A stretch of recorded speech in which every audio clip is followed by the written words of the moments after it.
What is up, everyone, and welcome back to another episode of Three Gyms Talk Hockey. I'm still in my lovely hotel room down in South Florida, and we have a crazy game four to recap from last night. Right off the bat, as soon as we think that this series can't get any more wild, it just gets better and better.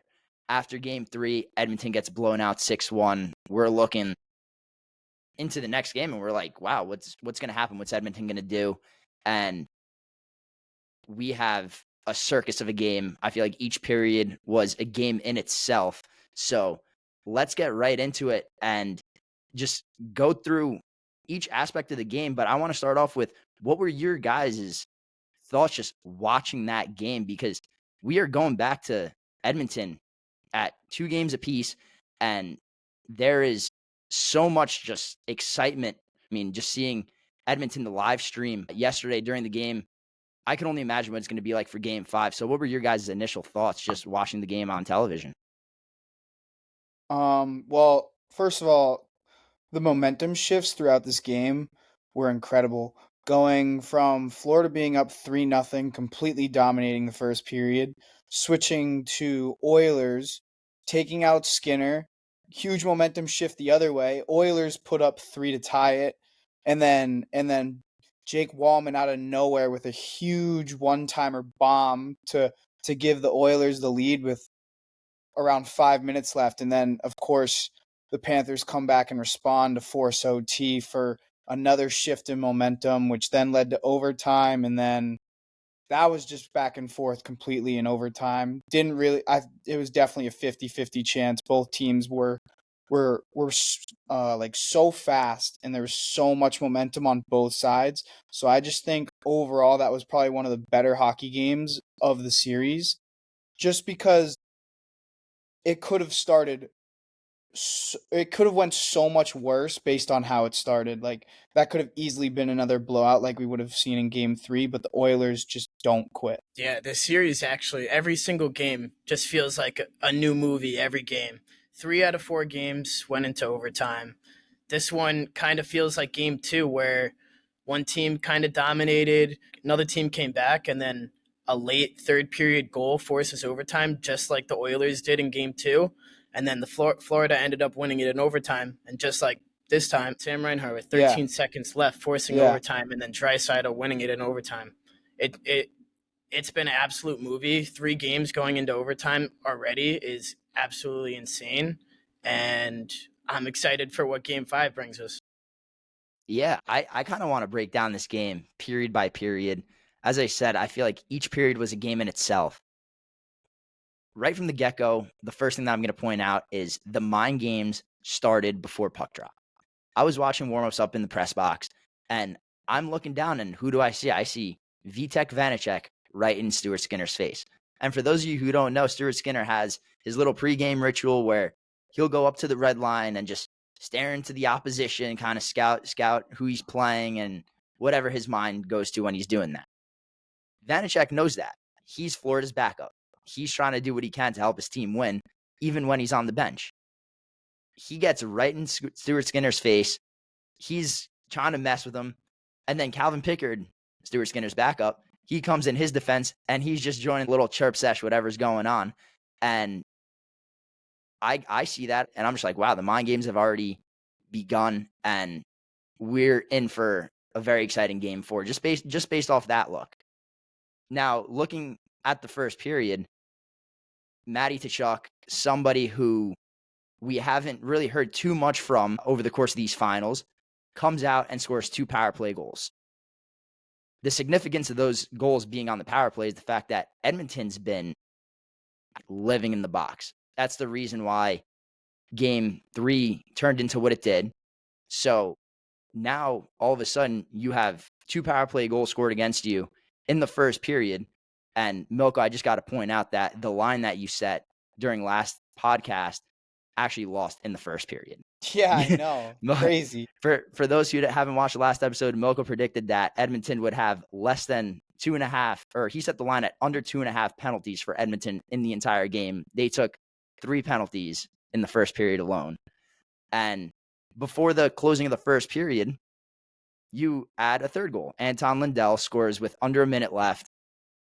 Florida outshoots Edmonton 17 shots to 7 in that first period, just complete dominance.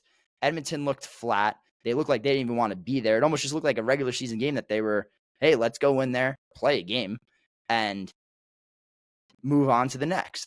So what were your guys' thoughts kind of just watching that first period and the way that all of a sudden it's 3-0 going into the second when we expected a barn burner, a very tight checking game? Yeah, so for me, that first period was very interesting. The first shift of the game, I thought McDavid looked like he was shot out of a cannon, and it was the perfect way to start because the Oilers got into the O zone, they were getting pucks to the net, and they looked really fast. And then all of a sudden, like the flick of a switch, the Panthers just turned it on, and it looked like the Oilers were just puck watching the rest of the period, and they really dominated the entire play. Also, you can't be giving the Cats a 5-on-3 in the first period. Now you're gonna give Matthew Tkachuk a wide open shot in the slot, which he's gonna cash in on, and not only that, but you're giving the Cats power play momentum. That is not a power play that you want having confidence every time they go out there, especially with the guys that they put out there on that unit. So again, another topic of discussion going forward with this Oilers team is learning how to stay disciplined. Now they did do all right for the rest of the game, but in that first period when you really need to set the tone, they were not able to do so, and that's a big reason as to why they went down 3-0 and had a shot deficit of 17-7. And that's a huge factor. I do want to point out it could have easily been 4 or 5-0. There was a 2-on-1 with Tkachuk and Barkov, and Kulak on the defensive side made a great stick play blocking like a wide open backdoor pass for Barkov. I thought that was huge. And I also, one thing that I did pick out that I liked from the Oilers throughout that first period was they showed physicality. I saw some big hits, one being on Forsling, another one on Seth Jones. You know, that can play a toll on a defender's mindset when you have guys dumping the puck in and your back is to the boards and you have huge guys like Frederick or Perry, big forwards coming at you full speed just trying to lay you out. So I did like that from the Oilers, but everything else was just sloppy hockey, coming out flat, puck watching, and again not staying disciplined. Listen, the one Yeah, thing that I'll say out of what Milko said is that Tkachuk 5-3 goal, Ryan Nugent Hopkins took that face off. He cannot be taking face offs. I was actually listening to the 32 Thoughts podcast, Ellie Friedman's podcast, and he said how he's obviously not close to 100%. So the fact that he even took that, I mean, what are you going to do? You're going to have a defenseman take a face off, but it's like in that asset, you might as well put someone else out there. Don't put an injured player to take a face off because look at the result. But yeah, I mean, Edmonton just looked flat through and through, and I really don't think that Stuart Skinner was at fault. He faced 17 shots, let up 3, but like you said, Edmonton was flat. But Dozer, let me get your thoughts on that first period. yeah. I mean, I completely agree with both of you. Like, I think they didn't really come out with that much of a sense of urgency other than McDavid. McDavid always looks like he's getting shot out of a cannon. But even going on that Nugent Hopkins play, he loses the faceoff and then he doesn't step up and he lets Kachuk just walk in for a wide open shot in the slot. I think that was all on Nugent Hopkins there. And I agree with your Stuart Skinner point. He didn't play good, he didn't play bad, but when you face 17 shots in the first period, two or three of them being breakaways, basically, like there really isn't much more he could have done there in that situation. Yeah, no, and kind of looking ahead, I mean, that first period was all Florida. That's hands down. So kind of moving on to the second period now, Stuart Skinner gets put on the bench. He gets replaced by Calvin Pickard. As we just said, Stuart Skinner really didn't play a terrible first period, but even Noblock said after the game in his presser, we had to switch something up. Obviously, you're down 3-0. It's pretty much the biggest game of the season. I mean, every game is the biggest game of the season at this point. But right now it's between going back to Edmonton or giving yourself a chance to go back to Edmonton tied 2-2 or accepting defeat similar to what happened in game 3 and you just eat it and you go down 3-1 and hope that you somehow some way do what you did last year and win 3 straight. That's obviously not the smart play. So they put Pickard in net similar to what they did in game 3, but obviously in game 3 too little too late. And Pickard played.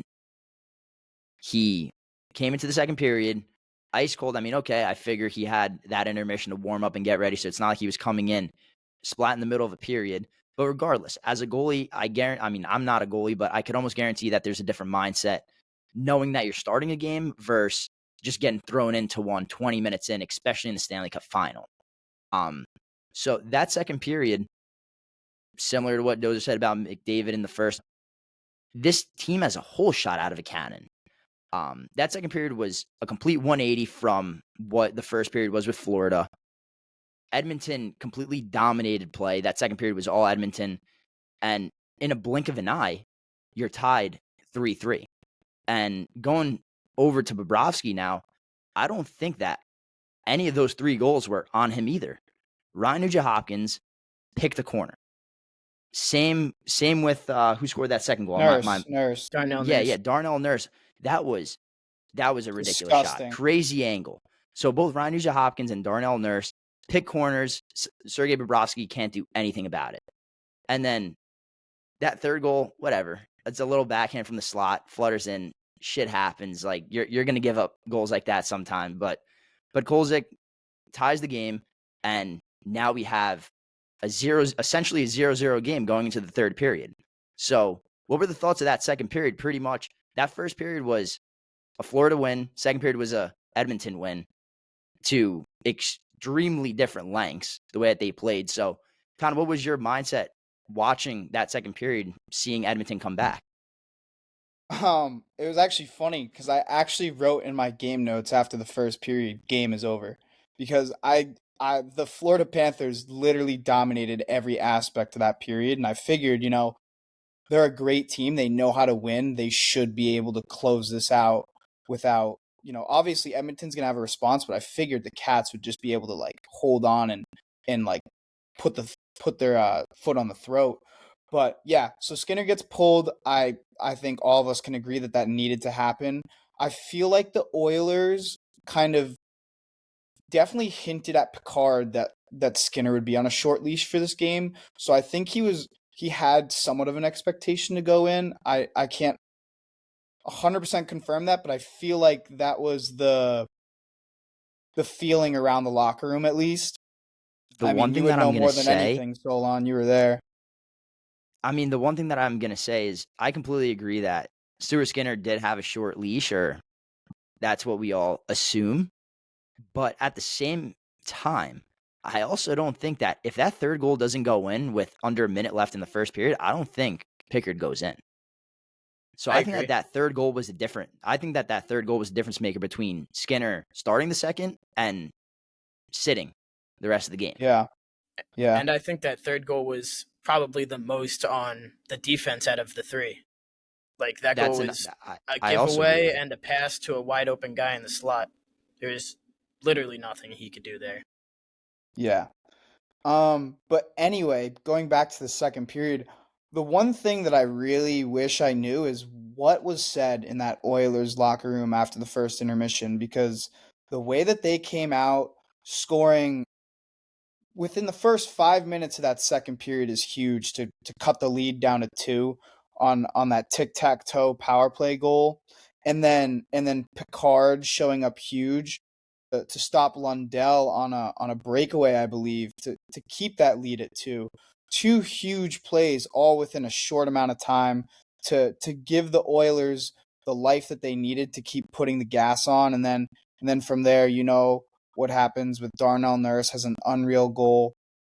And now I feel like Oilers fans are like, okay, we're back in it. We're back in it. The Oilers seem to dominate the whole second period, and now the Panthers kind of look like they're puck watching, and they were definitely the more undisciplined team throughout the entire second period.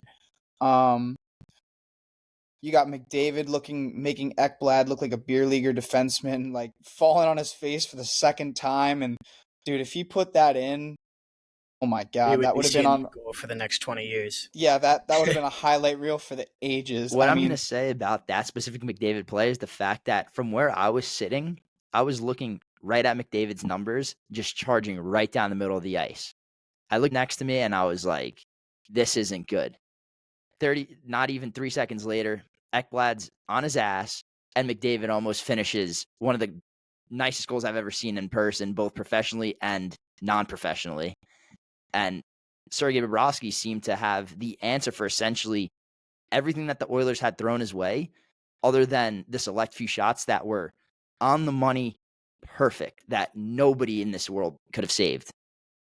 yeah, I mean, I was eating food watching the game, and I literally almost spit all the food out of my mouth when I saw that happen because I was astonished, dude. That's a high caliber defenseman that he just walked, and there was also four other guys around him that just seemingly just watched him go right past Ekblad.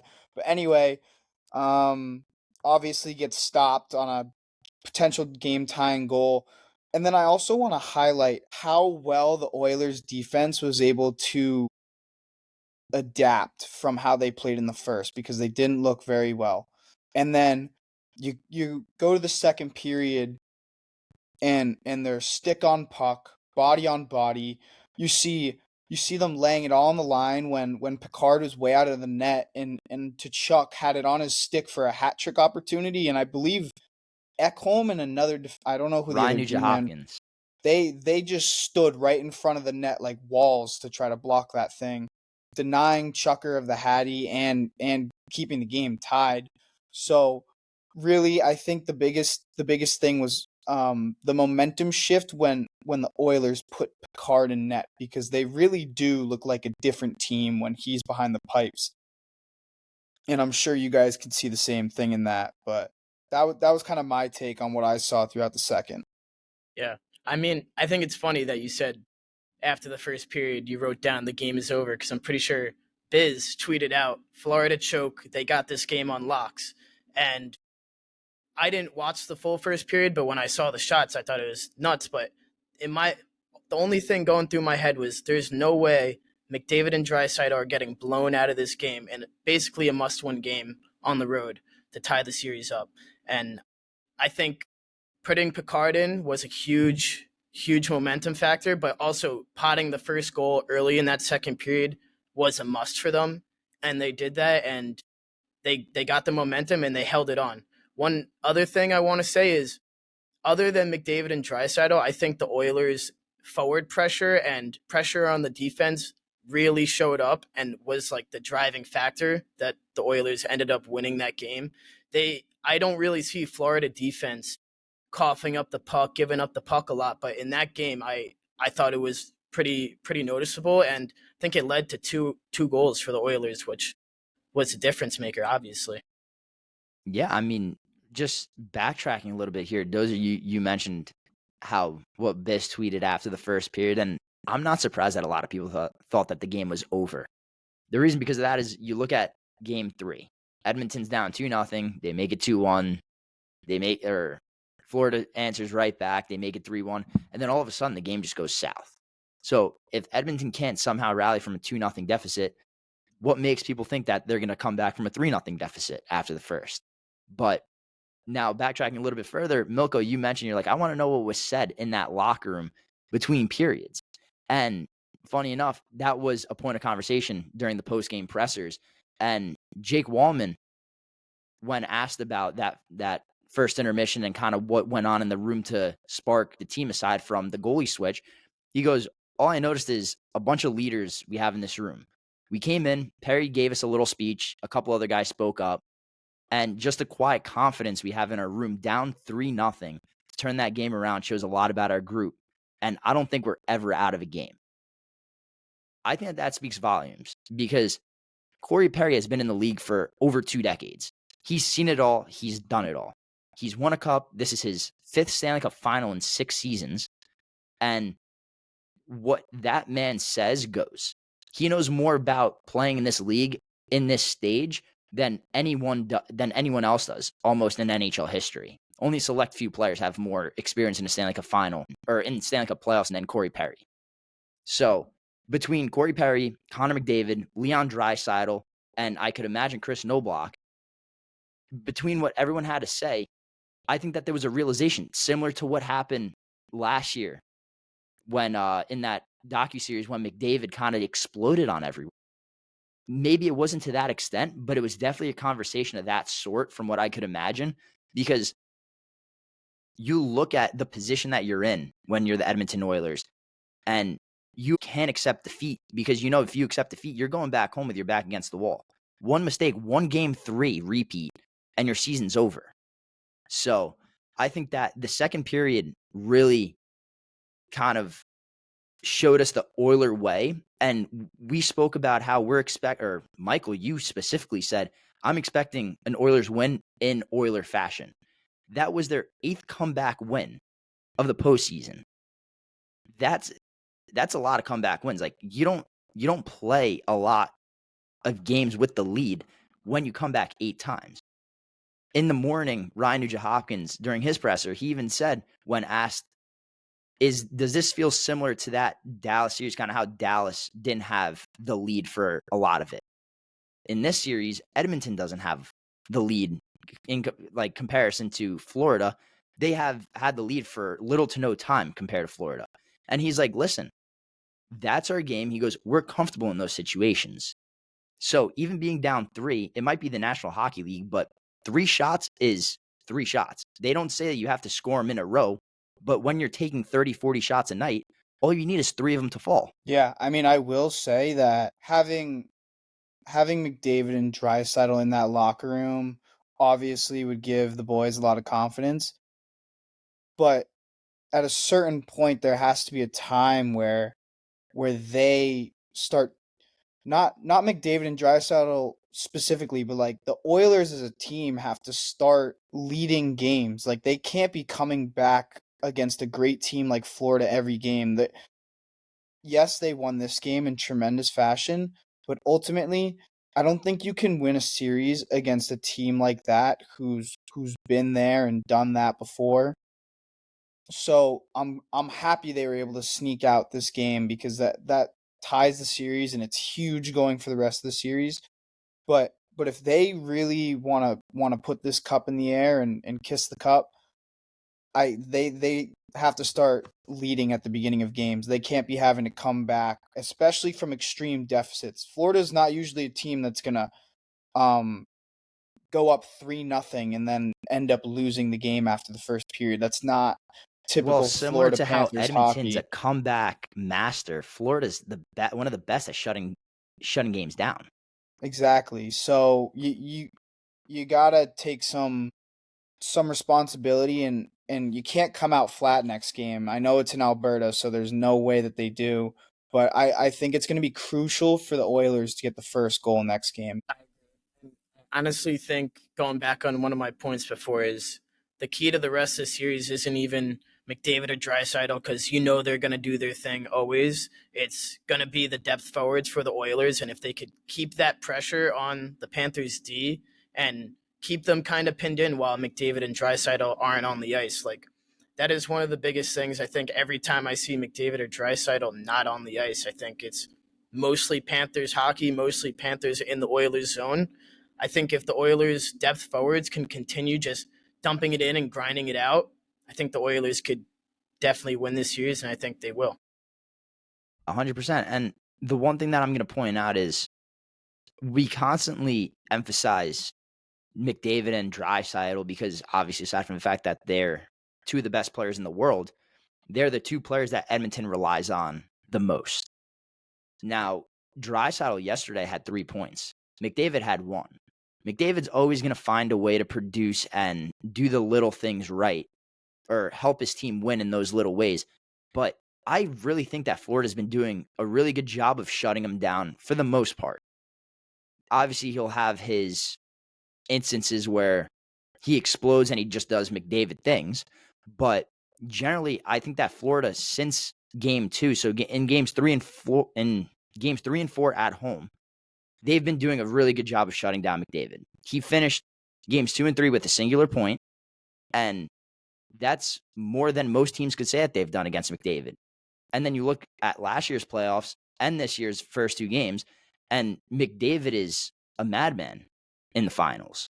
So just being able to contain him gives you a better shot at winning. But then it's also just the adjustments, like Milko, you said, the adjustments that Edmonton made in that second period really just opened up the game and gave him a real chance to win. Now, the third period was so beyond tactical that it seemed like a game of who's going to make the first mistake, because that first mistake could be the difference maker. And that's almost what it ended up being. Watching that third period, it was like watching ping pong. Aside from the entire game being a game of ping pong, the third period was just back and forth. Neither team wanted to give up an inch. And what do you know? Defensive zone turnover out to Jake Wallman, and he fires. When I tell you I've never seen a windup like that in an NHL game, from the hash mark, he wound up, stick behind his head, and just blasted one past Bobrovsky. Like, sometimes that's what you need. And the building went silent, but you just heard all the Edmonton excitement, because there were a good amount of Edmonton fans there, and they were showing their appreciation for that goal because they knew the significance of it. That's their first goal, their first lead of the game. There's under 7 minutes left. Now all you have to do is lock down the blue line, shut down Florida's best players, and close it out. Go back home, guarantee a game 6, and make the series a best of 3.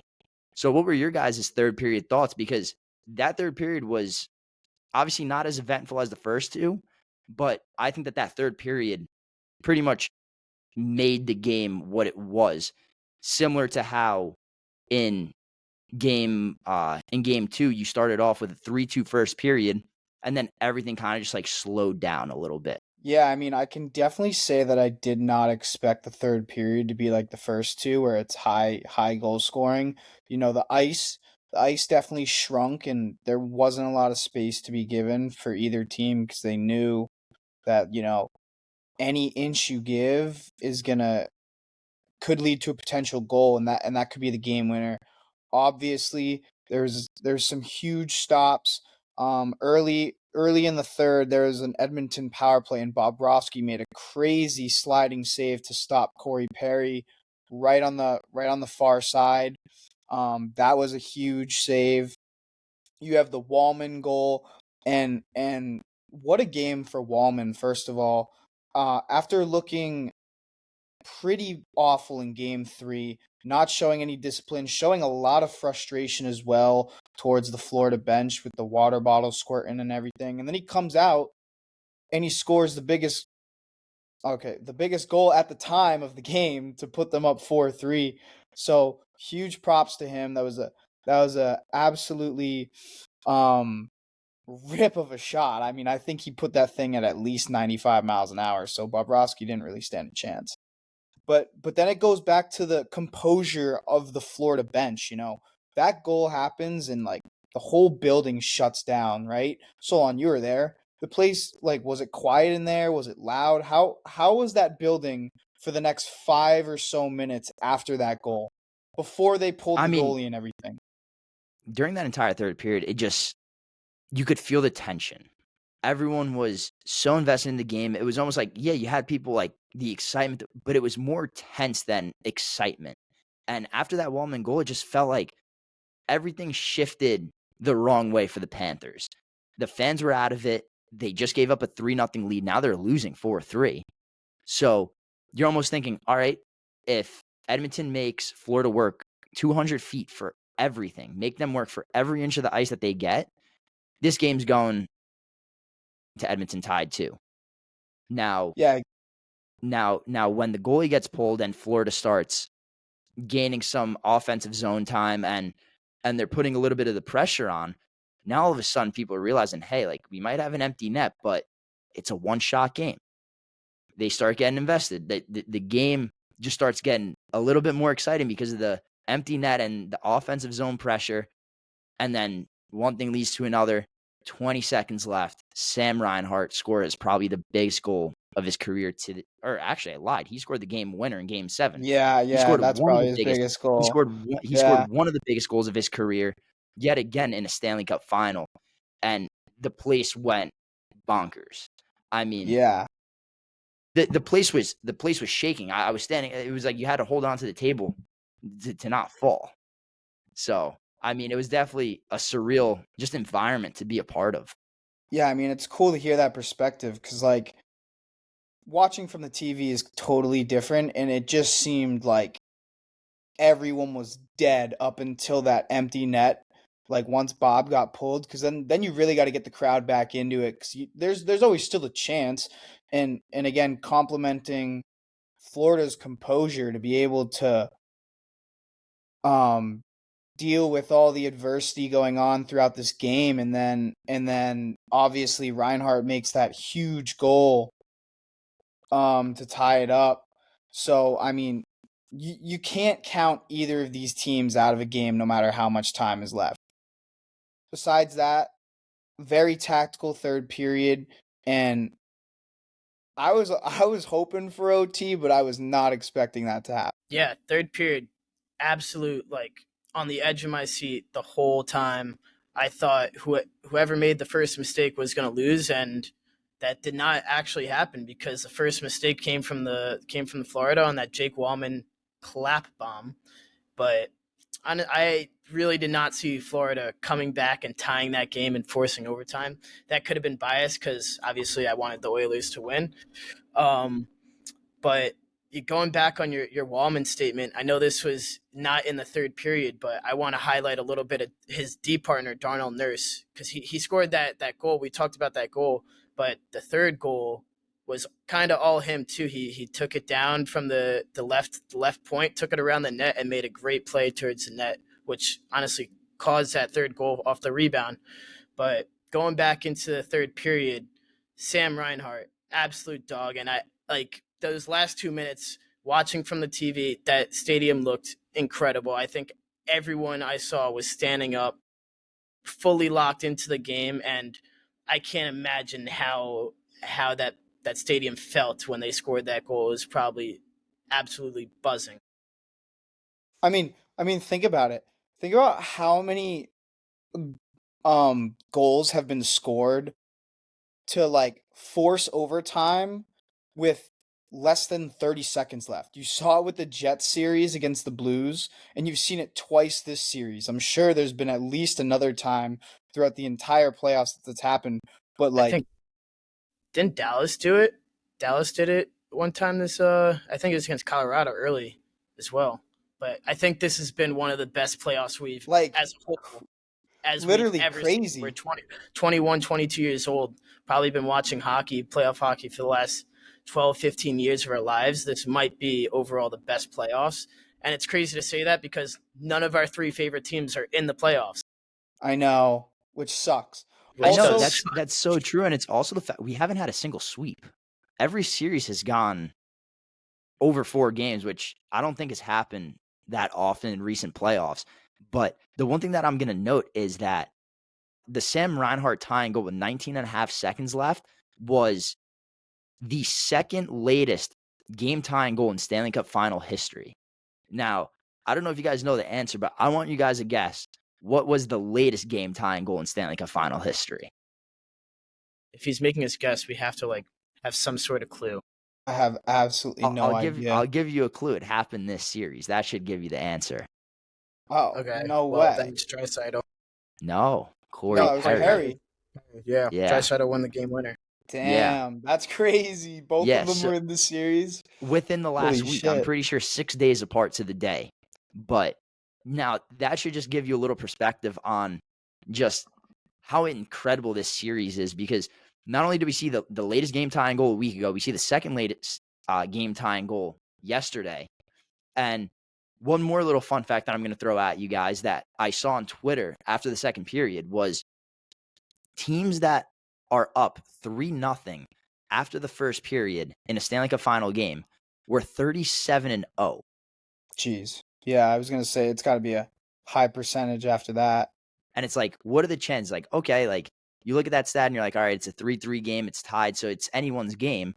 But then you really sit back and you think about it. And it's like, wow, like this league's over 100 years old and no team in the Stanley Cup final has ever come back from down 3-0 in the first period.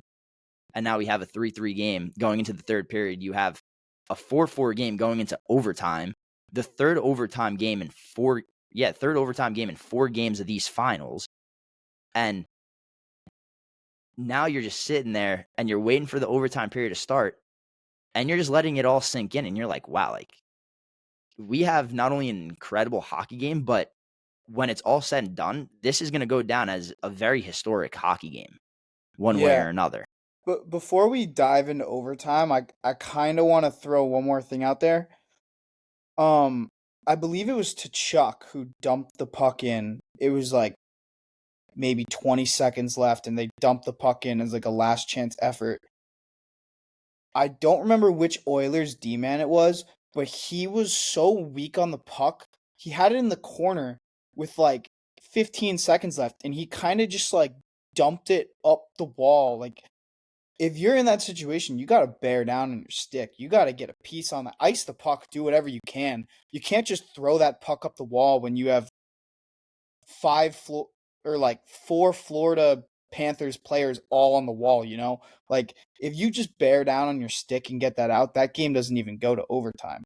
So yeah, I mean, that's a mental mistake there that luckily they were able to recover from, but like there's got to be a little more situational awareness there, especially when there's under 30 seconds on the clock. The one thing I'm also going to point out is the fact that Edmonton pretty much played with 5 defensemen the entire game.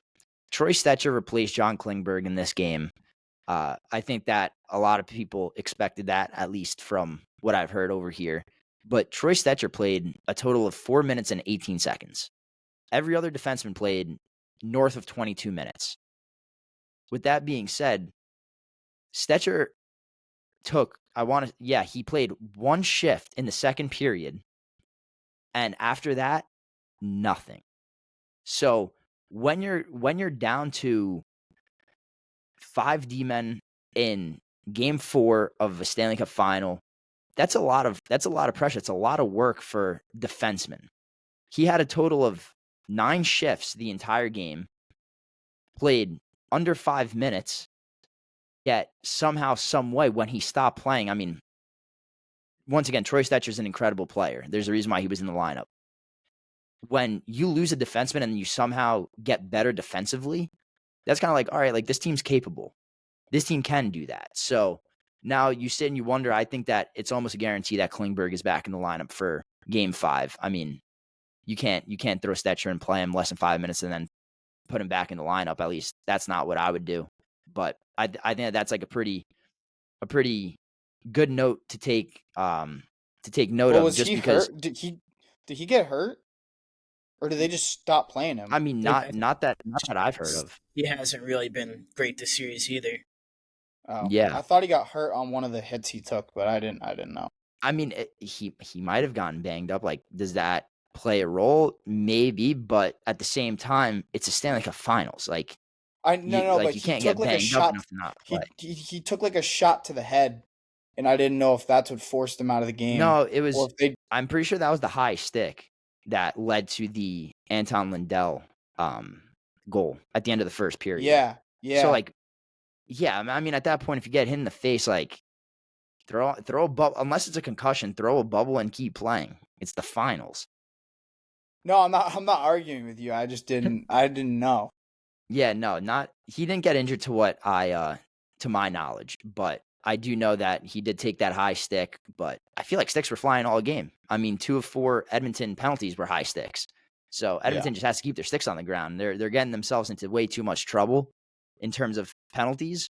So keep those sticks down, stay out of the box, and you see how dangerous this team is and can be.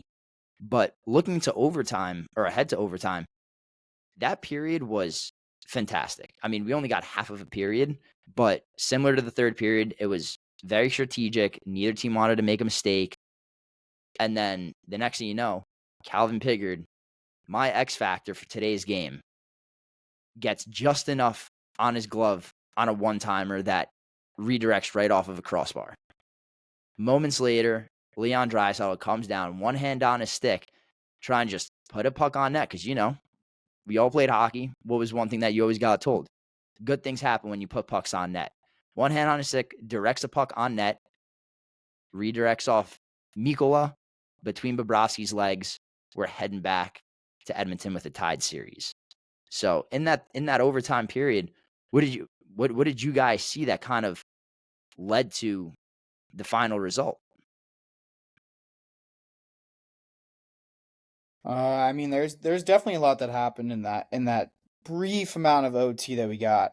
Right, again, there's not much space going on in the third period between either team, and then you get to overtime, and it gets even smaller. Like the game just shrinks within the game, right? Obviously, there was two really big plays before the Draisaitl goal that I think should be talked about, and both team got really lucky breaks. Starting with the Cats, there's like a scrum in front. Somehow this puck doesn't go in. There's four bodies all around the net, and the puck just bounces off the post. That could have easily been the first goal. We lost one. But Forsling also made a kick save on the rebound after the post. Yeah, that was nuts. Unbelievable. And then you have the Ekholm tries to, dish the puck too far. Like he's from behind the net and he tries to pass it all the way through center ice, like one of those tip plays, and it just gets intercepted, and then that leads to Bennett hitting the crossbar off Picard's crazy save. So that was the other big thing that happened. And then again, Draisaitl just willing his way to the front of the net and just catching a lucky break. Exactly what the Oilers needed, to really keep the series within range, because you don't want to be down 3-1 to Florida. So yeah, I mean, I think that's what the playoffs are all about. Honestly, that whole overtime, other than that Bennett chance, I don't really think there was many clear-cut chances. Every shot on net was kind of just throw it at the net and see what happens. See for a rebound, look for a deflection, and that is playoff hockey to a T. And game 4 overtime, winner either ties the series or take a 3-1 lead, and that's the difference maker. And I think the mindset for both teams was throw it to the net, crash the net hard, and find the puck and put the puck in the net. And that's what happened. Draisaitl threw the puck at the net, hits off Mikkola, and it just finds its way in. And now we're here tied, series 2-2, going back to Alberta. Yeah, I mean, the one thing that I'm gonna say about Pickard specifically, because you mentioned that timely save on Bennett, it saved the game, gave the Oilers another chance to win, and they took care of business. But post game, he was asked, like, aside from what went through his head to switch netminders after the first, like, what kind of confidence does he have in Pickard? And his answer was simple. He goes, I have confidence in him because you just take a look at his record. He's like, he's been doing a lot of winning, and whether that's last year, whether that's this year, he goes, like, you win. Like, if you win, you win. You know what I mean? Like, he's 7-0 now in the playoffs. Him and Stuart Skinner have the same amount of wins, and Stuart Skinner has a whole lot more losses. So, fast track to game 5. Like, those are, I'm gonna have to side with you on your point from last podcast and say that Pickard has to start game 5 at this rate. Before we get 100%. before we get into game 5, it's this entire overtime period. It was just to a T what this entire series has been. This game was exactly what this series has been. We had Florida, we had Edmonton, we had both teams colliding heads, and then in overtime you have one bad break for one team leads to a good break for another team. And that's playoff hockey. That's a Stanley Cup final. And that is why this is going to go down as one of the best Stanley Cup finals that we will see in the salary cap era, if not the best in the salary cap era, to at least to now. So, yeah, I think that Pickard has to get the nod for game 5, but Um, Yeah. yeah, I kind of want to Yeah. get your guys' The thoughts on that. Oilers just they look like such a better team when Picard's in net. I don't know if it's the confidence that he gives them or if they just know that they have to kind of do more to stay in the game. I don't know what it is. They definitely I play have a better with him question for behind the you net. guys And okay. because you Shoot. said that Edmonton seems like they play more confident, or not confidently, but they play different in front of Pickard. Yep. Is that do you think because Pickard's been playing better than Skinner, or is that because Pickard's a career backup? Because you look at so many teams, and obviously you're going to play more comfortably in front of your better goalie, but then you also tend to play more defensively when you have your backup in, or whoever that may be. So do you think that it's more of a confidence thing, or more of a, hey, we got to bear down defensively because we have our backup in net now, if that makes sense? See, that's what I was kind of hinting at before, but kind of thinking about it now, I don't even think the Oilers care who they have in net. I think they're just confident in themselves as a group, and when something's not going right, they make the necessary change because I mean, predominantly the Oilers have not had great goaltending, but they still find ways to win. So, I don't necessarily know it's the goalie that gives them confidence or makes them think that they have to go with their backs against the wall. I just think that they realize the situation and they stay with like the formula they know how to win with, and it doesn't matter who plays goalie. They can win with anyone behind the net, and I think that's the confidence they have. I completely agree. I think it is a little bit of both that he's a backup and they play a little bit more defensively. But I agree. I think it's just the confidence. It's you're down 3-0. You got to switch something up. Not even we talked about it before. It's not even like Skinner played awfully bad to get pulled. It's just they had to switch something. You make the switch and you go into the next period ready to go, ready to fire, and it ended up working out. And going off my point from last pod, I was the only one that said Pickard should start, and I think the Oilers have the better chance with him in net. And I think he's basically a lock to start the next game. But I would not be shocked if Picard gives up 2 weak ones early in the first period and they go right back to Skinner. Like, I think it's a tandem, and I think it's whatever the Oilers need to win to get confidence, they will do. Chris Knobloch will make the switch. And yeah, I don't think they have a set 1A, 1B, whatever situation. It's whoever's hot and whoever is going to get them the win at the end of the day. Yeah, that's also playoff hockey. That's what you got to do. You got to ride the hot hand. And obviously, as of last night, Pickard has the hot hand. He was 6-0 prior to last night, got the win 7-0. But then you also look at the fact that he's entered 2 games in this final. Obviously, game 3 didn't mean anything. There's nothing he could do. But last night, he comes into a 3-0 game, has 40 minutes to play. And I also feel like there was less pressure on him to play well than if he started.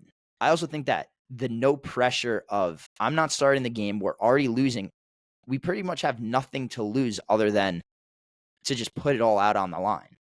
So I think that that plays a big factor. So if he does start, I'm curious to see how he responds right from the get-go, because he hasn't had to worry about that so far these playoffs. He just has to get mentally in the zone in terms of, hey, what if I have to go in? Not, hey, I'm playing. Like, he hasn't woke up any morning during the Stanley Cup Finals and been like, hey, it's game day. I'm in the net. So I think Very that true. plays a big role as well.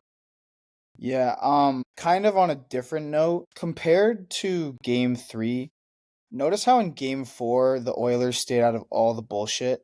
You didn't see like of course there might have been a few scrums here and there, but there was never any sort of like out of control point of the game where the Oilers looked like they just wanted to kind of fall into Florida's game. So I think it was huge that they were also able to stay so composed, especially when they're down 3-0 and like, you have Florida chirping trying to get you to fall into their game because Florida's so good at playing that type of style.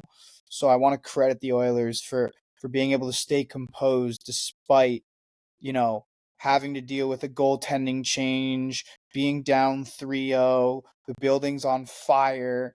You have the whole Florida team just chirping you, So if the Oilers can find a way to just keep playing with composure and staying out of the bullshit, I definitely think that they win Game 5 and continue to possibly take Game 6 as well. Well, that kind of brings me to my next point that I was going to. We were going to talk about this a little later on, but I think whatever team wins Game 5 takes Game 6 too.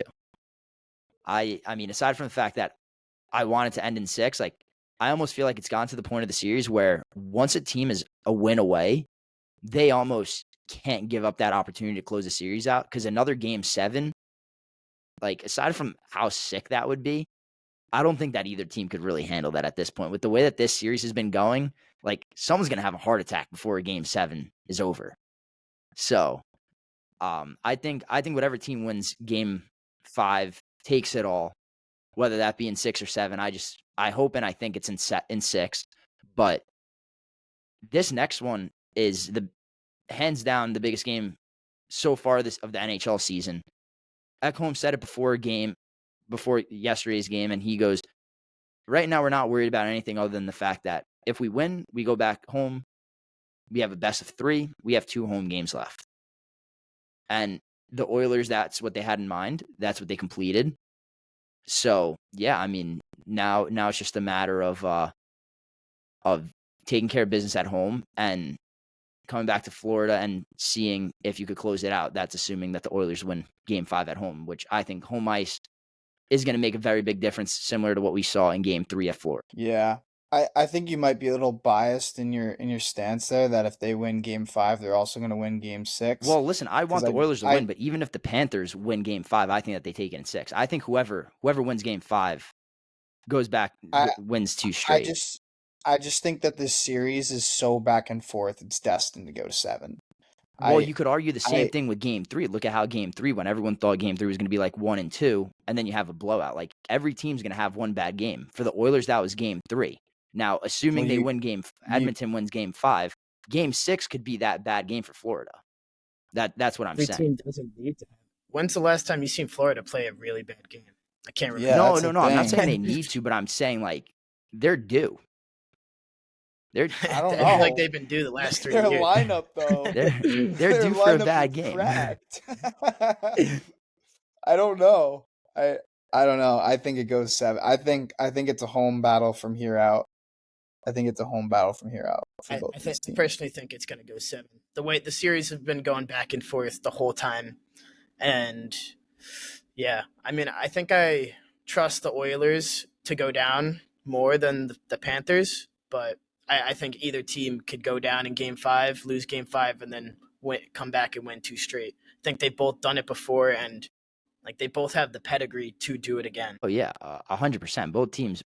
I mean, if this series was able to go 15 games, I think it could.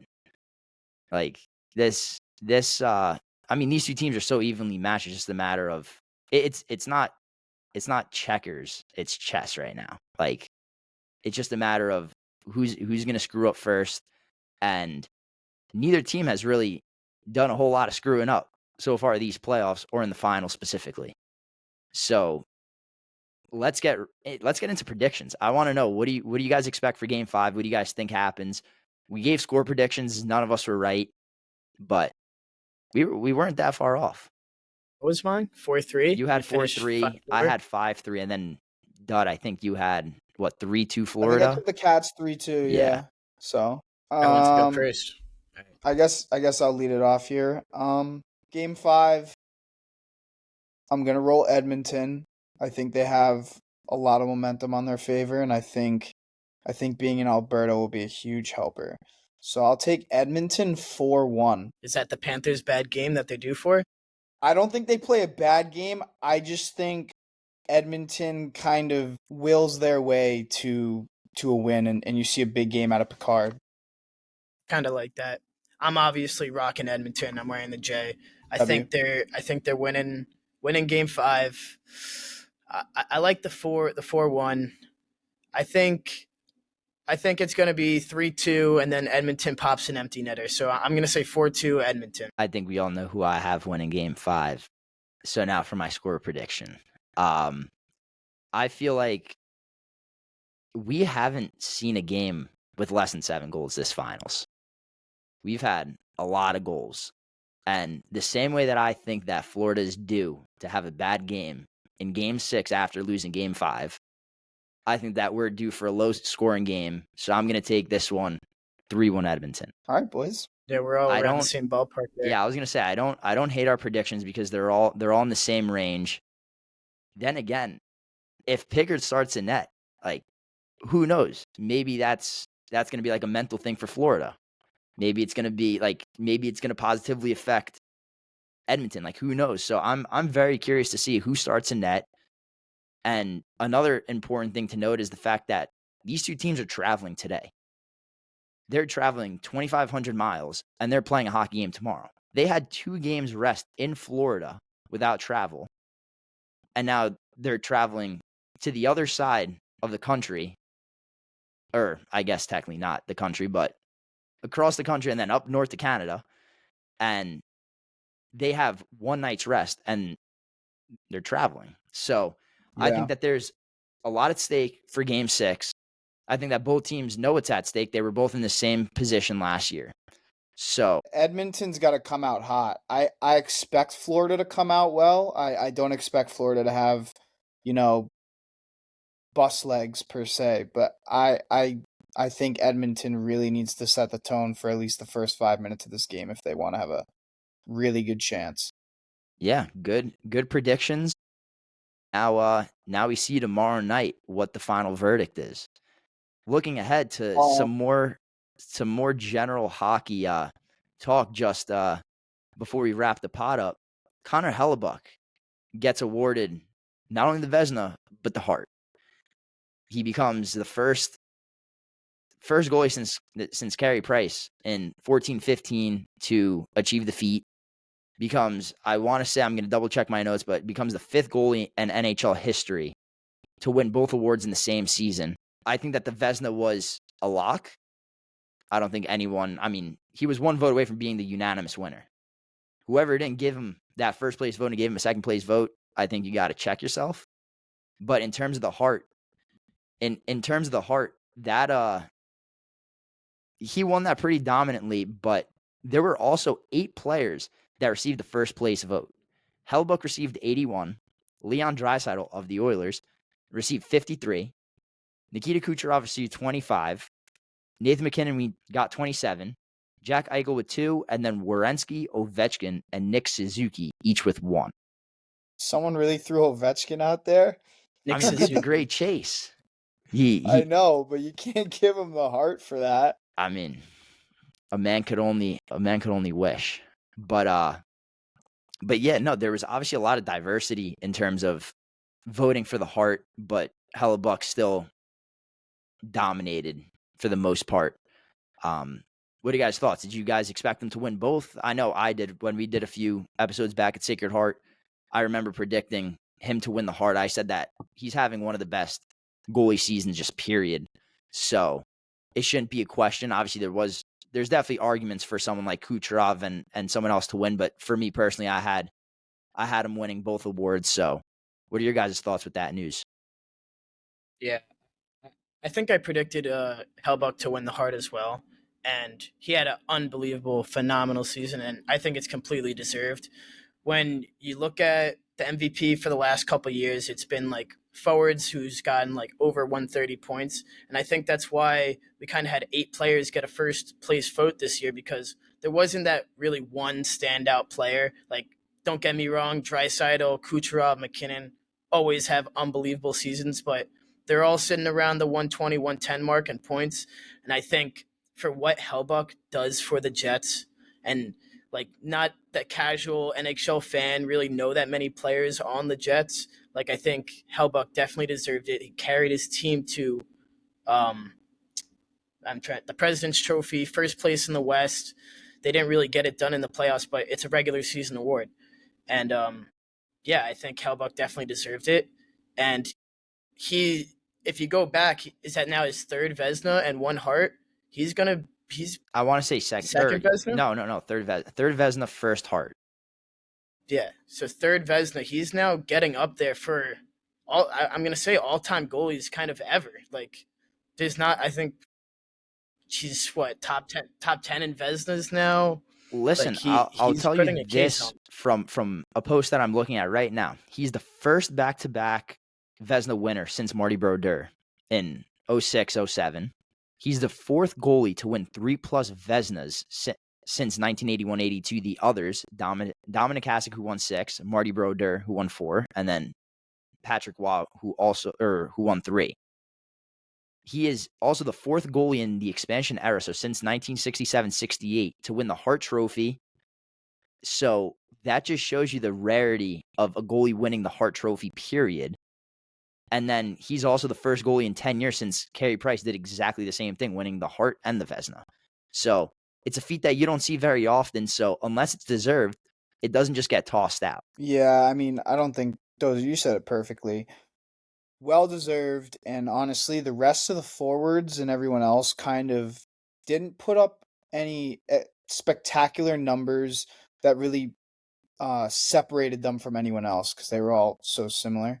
So definitely deserved based on the regular season record and the numbers he was putting up. The Vezina was no competition. I think for me with Hellebuck is I wouldn't put him. He's a great goaltender, but I think he needs to at least make the cup or win a cup before he can be classified as one of those like top tier goalies, because like he plays unbelievable in the regular season, and then I don't know what happens when the playoffs come around, because he just, if you compare his numbers, I don't have them in front of me, but if you compare his numbers, his save percentage like falls off a cliff. And I don't know if I can give him an all-time great status if he can't show up when the lights shine biggest, you know? I completely agree. I wasn't making that argument, but I just wanted to put it out there. He's got the accolades. He's got a heart. Definitely. He's got 3 Vezinas. He just needs some sort of postseason success, because he really has not done it in any single playoffs he has been in. Definitely. Yeah, I mean, right now, like you guys said, he's a regular season warrior. Hasn't done much in the playoffs, but to Dozer's point, you said it when you were talking about him winning it. It's a regular season award. I think that puts him down as one of the best regular season goalies. Now, all-time goalie is a different story, but he's definitely up there. You don't see the achievements, the accomplishments, the accolades that he's just gained over the course of his career is not something that you see very often from an NHL goalie. So he definitely is up there all time. A Stanley Cup, I think, would guarantee him a nice solid spot somewhere in the top 10, hands down. But until he wins that cup, he's just going to go down as one of the best regular season goalies. But definitely up there for one of the best American goalies. I think that's a guarantee. Now, Dozer, this is more directed towards you. You know where I'm going with this one. We're moving over from the awards, and we're getting over to one specific trade that happened yesterday. Chris Kreider is no longer a New York Ranger. He is joining former teammate and captain Jacob Trouba, Ryan Strome on the Anaheim Ducks. And Frank Tank. And Vetrano. Yeah. And Frank Vetrano. That is so true. So that trade happened yesterday, went through. Chris Kreider and 4th round draft pick, which was actually the Rangers draft pick, back to them from the Trouba trade. No salary retention, which is huge for the Rangers. And then to the Rangers, you get prospect Kerry Terrence, 20-year-old center, and a 3rd round pick. So, Dozer, I want to get your initial thoughts. We obviously knew that this was coming, but when it was all said and done, what went through your head? Yeah, there's so many ways I could take this, but just as a Ranger fan, he's the last childhood, basically, player from that 2014 team, and it's really sad to see him go. Probably one of my favorite Rangers of all time.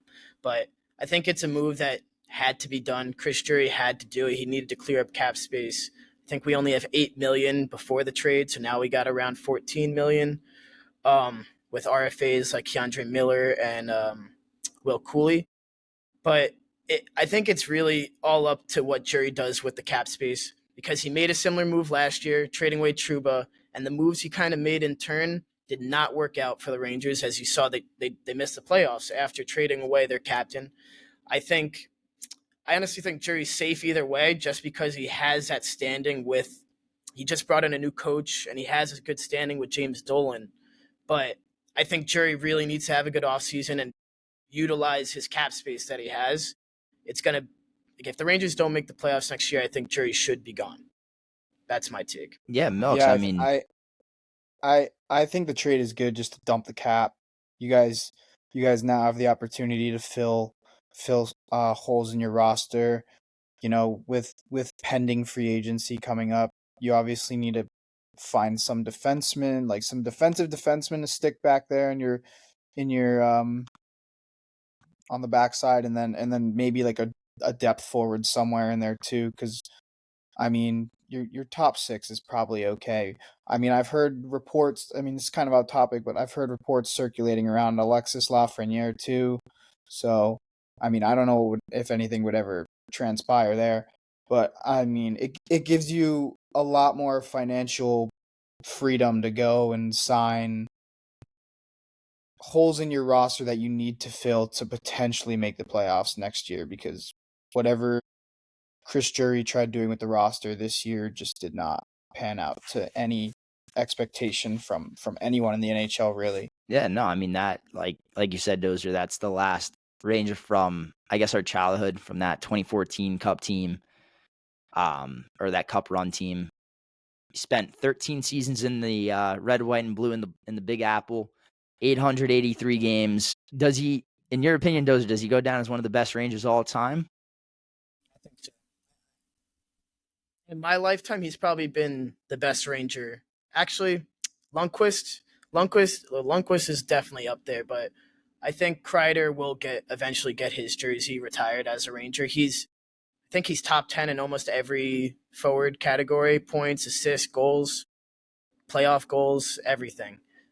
Um, yeah, I think it was a good trade. We needed to get it done, but it's just sad to see him go. Yeah, 100%. A lot more to talk about after Game 5, but that's going to conclude this episode of Three Gyms Talk Hockey. Thank you for listening. Thank you for joining us, and we'll see you after Game 5 for another nice little recap. With that being said, till next time, I'm your host, Solon Mihas, alongside Mike Cardoza and Matt Milko. Peace. Let's go Oilers.